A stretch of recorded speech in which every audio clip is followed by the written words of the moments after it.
Hi friends, masala ഫ്ലെയിംസിലേക്ക് നിങ്ങൾക്ക് എല്ലാവർക്കും സ്വാഗതം. ഞാനിന്ന് പുറത്തോട്ട് ഇറങ്ങിയിട്ടാണ് ഇത് പിടിക്കുന്നത്, ഇത് ഷൂട്ട് ചെയ്തത്.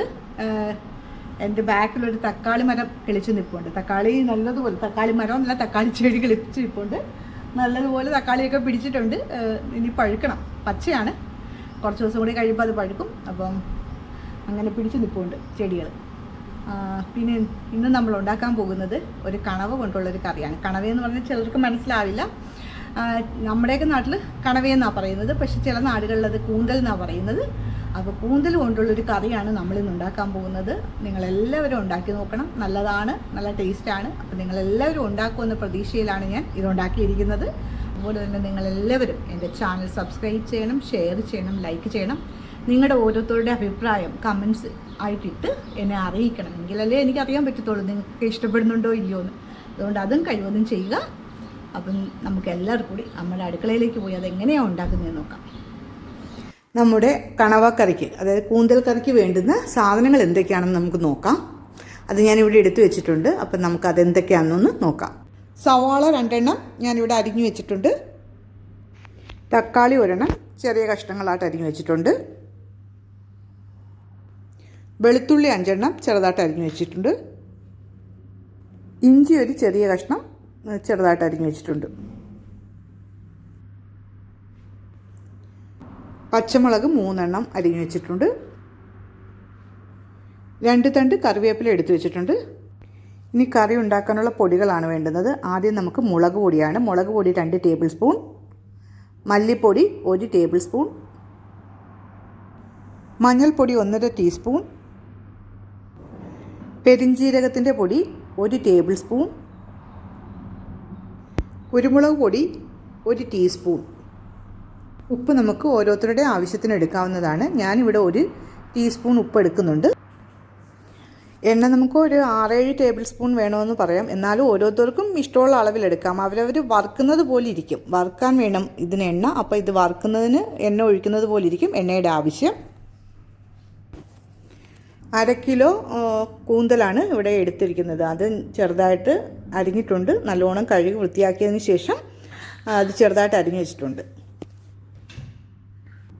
മുളക് പൊടി 2 ടീസ്പൂൺ വേണം. അതുപോലെ മഞ്ഞൾപ്പൊടി നമുക്കൊരു 3/4 ടീസ്പൂൺ വേണം. ഇതിന് 1/2 ടീസ്പൂൺ ഉപ്പ് പൊടി, 1/2 ടീസ്പൂൺ വേണ്ട, അതിൽ താഴെ നിർത്തിയിട്ടെടുത്താൽ മതി. അപ്പം അതിൻ്റെ ഒരു ഉപ്പ് പൊടിയും കൂടി ചേർത്ത് നല്ലോണം ഒന്ന് മിക്സ് ചെയ്ത് വെക്കാം. കൈകൊണ്ട് വേണമെങ്കിൽ കൈകൊണ്ട് നല്ലതുപോലെ മിക്സ് ചെയ്യാൻ കൈയാണ് നല്ലത്, അല്ലെങ്കിൽ ഒരു സ്പൂൺ കൊണ്ട് എങ്ങനെയാണെങ്കിലും നമുക്ക് നല്ലതുപോലെ ഒന്ന് മിക്സ് ചെയ്ത് ഒരു 20 മിനിറ്റ് അല്ല, 1 മണിക്കൂർ വെക്കാൻ പറ്റുന്നവർ 1 മണിക്കൂർ വെക്കുക, അല്ലെങ്കിൽ ഒരു 20 മിനിറ്റെങ്കിലും വെച്ച് അത് നല്ലോണം ഒന്ന് അരപ്പ് പിടിക്കാൻ വെക്കാം.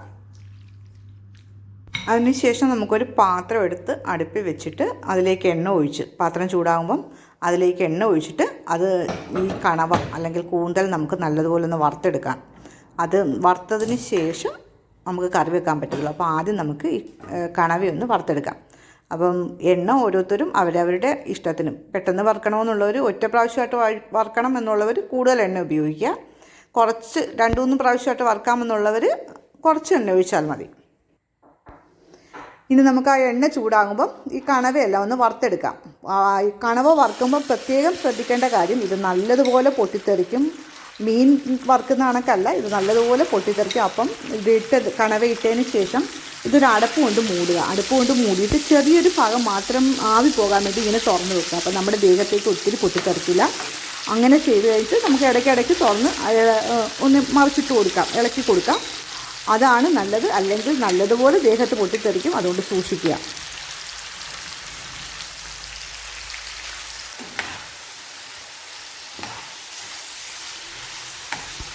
കണവയെല്ലാം നല്ലതുപോലെ തന്നെ വറുത്തെടുക്കുക. ഒത്തിരി മൊരിഞ്ഞു പോകരുത്, പക്ഷെ നല്ലതുപോലെ തന്നെ വറുത്ത് കോരണം.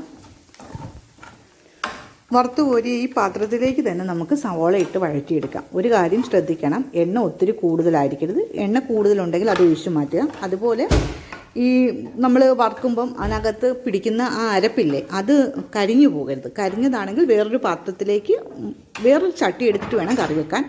കരിഞ്ഞിട്ടില്ലെങ്കിൽ മാത്രമേ നിങ്ങൾ ഈ പാത്രം ഉപയോഗിക്കാവൂ. അല്ലെങ്കിൽ ആ കറി ഒരു ടേസ്റ്റും കാണത്തില്ല, ഒരുമാതിരി കയ്പ്പ് കണക്ക് തോന്നും. അതുകൊണ്ട് കരിഞ്ഞ അരപ്പിനകത്തോട്ട് സവാള ഇടരുത്. വേറൊരു ചട്ടി എടുത്തിട്ട് എണ്ണ മാറ്റി എടുത്ത് ഉപയോഗിക്കാവുന്നതാണ്.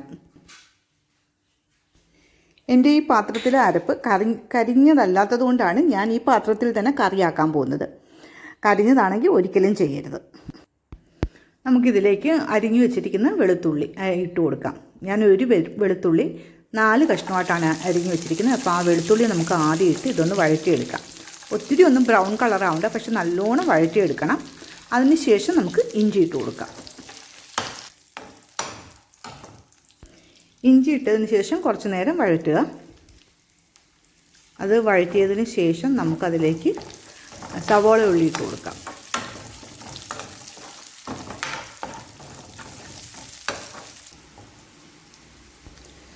സവാള ഉള്ളി ചേർത്തതിന് ശേഷം നല്ലതുപോലെ വഴറ്റുക.